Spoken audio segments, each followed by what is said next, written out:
All right. Well, getting back here, we are. This is Field 5. This is our first stop on the tour. Uh, just a quick overview of the Minokan Farm. I didn't do it in the intro because of the essence of time. The Minokan Farm is 150 acres. And the fields, we have 10 fields approximately. Plots that you're looking at are 12 acres or 6 acres, just for your frame of reference. Okay, it's a quarter, but it's a mile long. And of course, we were established in 2009. But the reason we're here, of course, is because of the covers, crops, and cows. And this is a fitting first stop. This is a warm season cover crop that we seeded July 8th. And we'll probably have a little guess and tell of what's planted in here. But there is actually 12 or 13 different species with it. So what I probably do is we're going to turn it over to Steve right off the bat and have him say a few things, and we'll just pass it along, and we'll get through the process. But Steve, take it away. Okay, thanks, Daryl. So here we're looking at diversity. Diversity is good. We see diversity in nature everywhere, right? You see diversity, and when things are left alone, you're always going to see multiple species. So we have this opportunity here in our cash cropping system to try to emulate that, to try to mimic nature. And so we're looking at a bunch of stuff here. Okay, we're going to have a pop quiz. Now, where I grew up, when they said a pop quiz, that means it was a surprise. We weren't expecting it.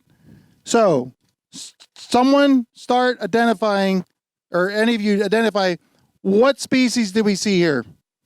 Just tell me. No, Jay, you can't answer. No, you're just, you're not, you can't answer. Anybody but Jay or Ken or Daryl. Oh, wait. It's one at a time. Okay, you've got corn. Well, okay. Okra. You found some okra? Why would you use okra in a cover crop mix? So, because she went to the no-till in the plains. That's a good answer. It's diversity. It's something unique. There's probably something in okra that's going to help this field. I don't know if we have an exact answer. What else? Say it loud.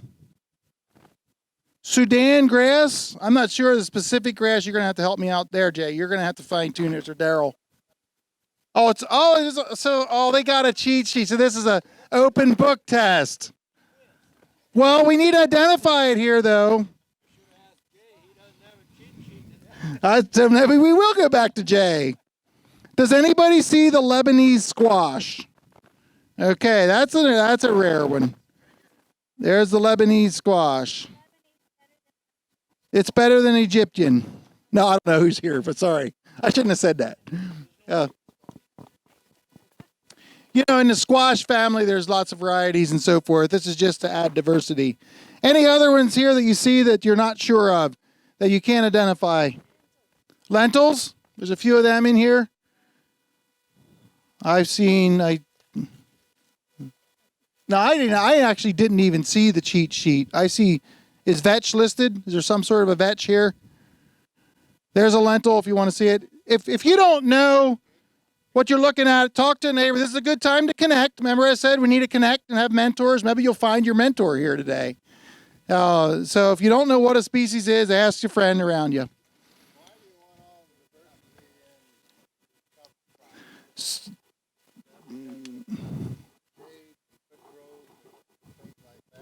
Well, you're answering your own question. That's good. He says, why the diversity? Is it for shading? Is it for, I forget what else you said. Root growth, or you say root growth. Root. Okay. Right. Yes. So just as we see different expressions above the ground, if we could take this soil and turn it over, wash it off, we would see different rooting structures. Jake is here going to give an example of that. And that's another reason why we like diversity, because of that. And by the way, I see some earthworms there. So we have diversity not only in these plant species, but we're also encouraging diversity of the microbes. Things we can't even see here, down to the fungi, the bacteria, and protozoa that comes along eventually. So this whole thing of diversity is kind of the magic behind all the benefits that we want to see out of the regenerative agricultural system. It's the diversity that will allow us then to start reducing our inputs, start reducing disease and so forth.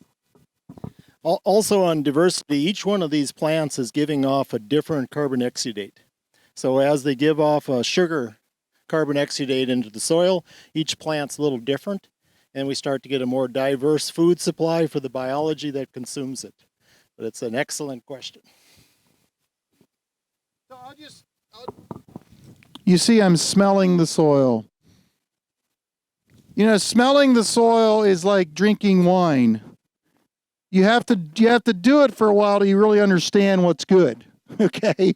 So if my rule of thumb, if you've never been one of those people who smell the soil, I instinctively love to do it because it tells me a lot about the health of the soil. We ask the question, how do you know a healthy soil? One thing is smell. So if you want to come up here and smell this, I usually say if you want to take a second breath, it's probably pretty good soil. It's just there's a pleasant smell to it. I have smelled soils that are repulsive. The worst soil I smelled was in Bulgaria. I don't know the history of everything, but it was like, whoa, it was just almost rancid. So the soil smell will tell you a lot. You got to do it for a while, smell different soils, and you'll understand some are fairly fragrant, and usually the good ones are a pleasant smell. Questions? Comments? Yes. Oh, okay. What do you think? It's not bad. Then that's good. You could have said that's pretty good. You know. So you keep smelling soil, you'll get better at it. It doesn't smell dirt. Oh, I like that. Doesn't smell like dirt. It's not bad. It is kind of pleasant actually. There you go. Good. Okay. Anyone else want to smell it? And typically, if it has a neutral to sweet smell, that's considered healthy. Yeah, somewhere's in that range. But if it has that bit of pungent smell to it, like Steve was describing, then it's kind of gone with compaction, a bit more anaerobic.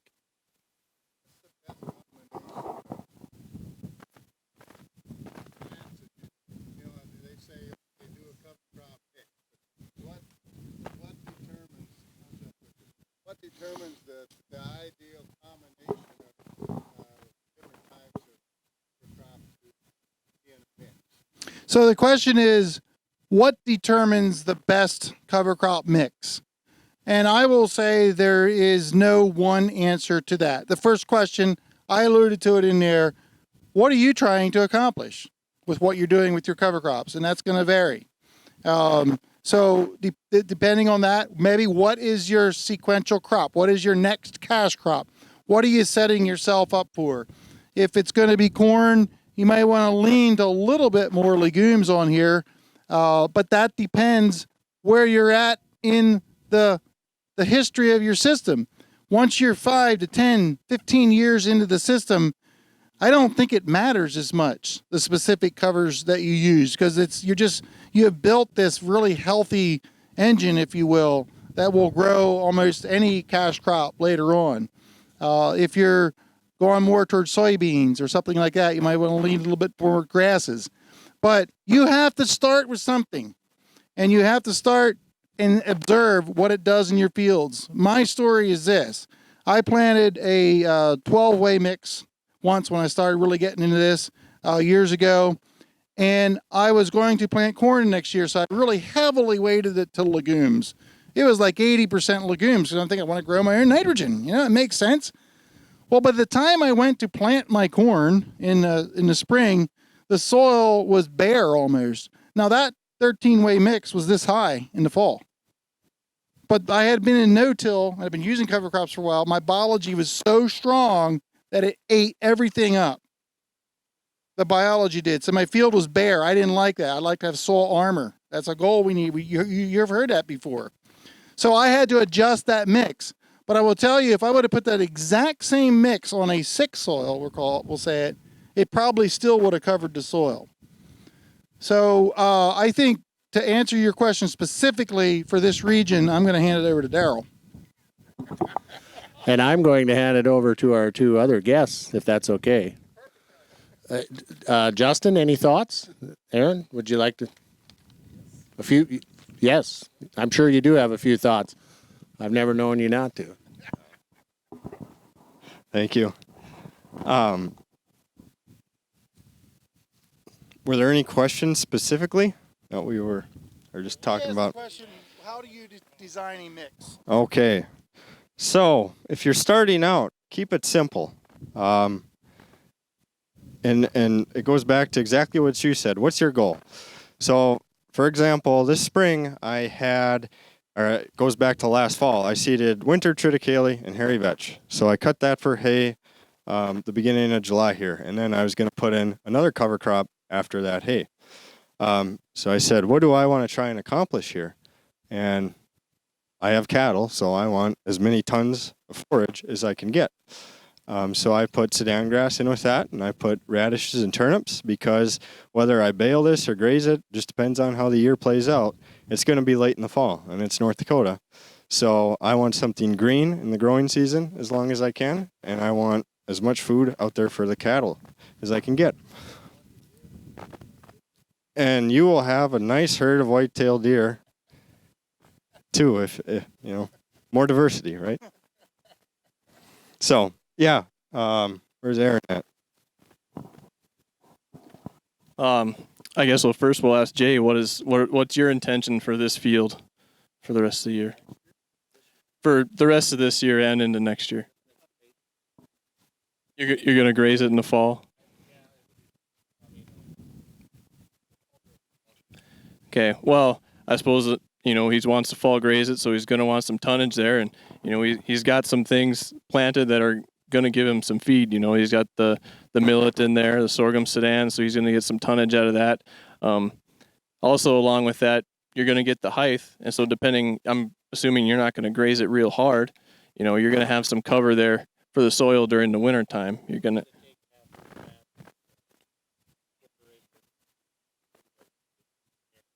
Right, and the situation where you're going to graze your cover crops, you don't want to do it too hard. I know we always want to take as much as we can and get as much as we want out of what we put in the ground. But what we need to realize going in is that when we leave this stuff behind, we're putting armor on the soil and we're doing good for everything that's not on the surface. So I guess when you're putting your cover crop together, just make sure you're going to have something there after your intended use, like Steve said. So you're not leaving your bare soil. I guess that's a good point. Just before you ask that question, regarding how do you know what to plant too, another thing to look at is what don't I have in my cash grain system? Which of these don't I have in my cash grain system? So if I don't have sunflower and I don't have cowpea and I don't have okra and I don't have squash, that brings me a diversity of plants I don't have in my cash grain system. And I think that's just another consideration. Then it becomes something I want to plant, yes, because they give me a different exudate, different rooting depth, all of that. And then also you can adjust your CN ratio, your carbon-nitrogen ratio. You can make it high, you can make it low, you can make it mid, and by the diversity of plants, you can adjust that. You can adjust it with cattle to CN ratio too. Yes. Well.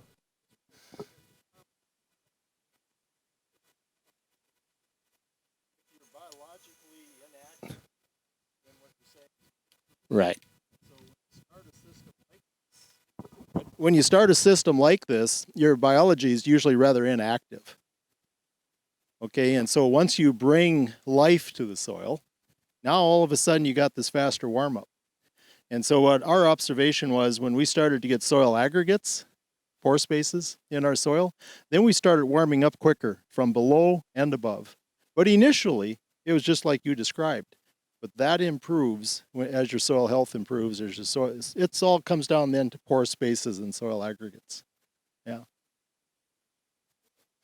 Just quickly, the systems approach to agriculture, Marty, and I think we've had this discussion a little bit. You build resiliency into the system, and so you can do some things that you normally don't see happen. So when you combine armor, continual live root, livestock integration, the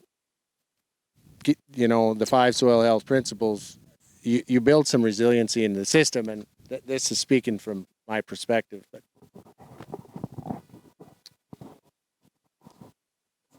Yep. So I am about 3.5 hours northeast of here, and if you're doing a full season, the end of July is about the cutoff. I've seeded radishes and turnips after wheat harvest up to August 25th, and I've had enough to graze in October and November. If you have the heat and the moisture, which is key, yep.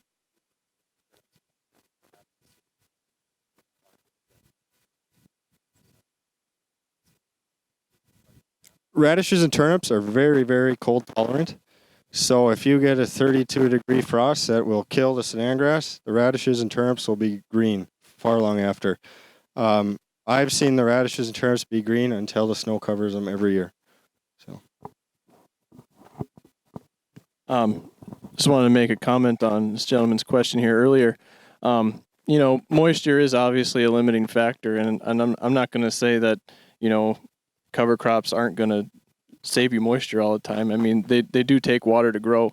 And I know on our farm, we've come into a situation where we probably would have had a better yield the following year had we not done a cover crop just because it was dry. And we felt that did suck up some extra moisture. But I also think it's a short-term thing. And what we're looking for here with cover crops and the soil health is a long-term thing. And the more we incorporate the cover crops and get that armor on the soil and get more diversity and roots growing down in the soil, our soils are going to be more resilient and they're going to absorb more moisture and be able to hold that for longer periods of time. So yeah, I mean, it might hurt you sometimes, but in the long term, it's something that's beneficial, in the whole system. Also, we had a question over here about seeding in the spring. If you're seeding into a mat of stuff, if it's going to your seed's not going to come up as quick. And that's probably correct. You don't have that heat right away in the spring. But also, if you do have a layer of thatch on the ground, you're not going to dry out as quickly. You're not going to bake your biology. When you have sunny, hot days and you've got bare soil, that soil gets hot and it's going to bake your biology. If you've got cover on the soil, it's going to stay cool, and you're going to save those beneficial microbes that are helping you out. So, I think real quick here, you can kind of relate this to sports. So there's a saying, you're going to miss 100% of the shots you don't take. If you don't put the seed in the ground because you think it's dry, it's not going to grow. So, and I've learned that the hard way too. It's really tough. When I've got a field this year, it said 3.4 inches of rain total. So you guys stole my rain. Thank you. Yeah, but so it's a tough call. The top 3-4 inches are completely dry, but I'm still putting seed out there because all it's going to take is a half inch, and we're off to the races. So I'm disqualified to answer this question because I'm coming from 40-inch rainfall, but I'll take a shot at it. And everything it was said was great foundation, but I would just add one thing. When you're looking at soil health and you're headed that direction, you have to have, I say, at least a 10-year plan. Give it 10 years. If it's one field that you start with, think of it in the context of 10 years. Yes, early on you can be subject to the cover crop can hurt you. I will acknowledge that. But as you get into the system, as they said, your soil gets more resilient. You have more residue. This is a prime year to get started. You guys got moisture. Dang it. There's no excuse not to plant now because this is going to build you up for when it does get dry, and it will get dry again. So I was talking to a Montana farmer once, and I don't know if anybody's here from Montana, but they don't allow them across the border? You guys? Okay, whatever. This is a great story. Because I have a stereotype of Montanans, and it's cool. So I talked to this. We were at conferences with Montana. I said, "Oh, that's cool," and it was a while back. And they said, "Wow, we had a great year this year. We had moisture." He goes, I know why you guys in the East love these cover crops because they grew so well." And I said, "Yeah, sometimes you only get one in every couple of years where it really grows well." But I said, "You got to take advantage of that time when you have it. You guys have that now." What he said to me was, "Yeah," he said, "you got to be prepared." Or I said, "You got to be prepared." And he goes, "Yeah, you got to have your pistol cocked." I just thought that was funny coming from a Montanan. So the point is here, think long term. You're going to have to start sometime to get these benefits. Yes, cover crops fail. So do cash crops. There's nobody here makes a profit every single year in every single field on cash crops, right? Probably not. That's going to happen in cover crops too. So I'm just being really real with you. But when you get into this system, it will pay you back if you're a student of it and if you manage it well. And you'll get to the point where it doesn't matter if it's not raining or not, you're still planting. I mean, because that's what your commitment, and it'll work out if you're a student of that because it works worldwide.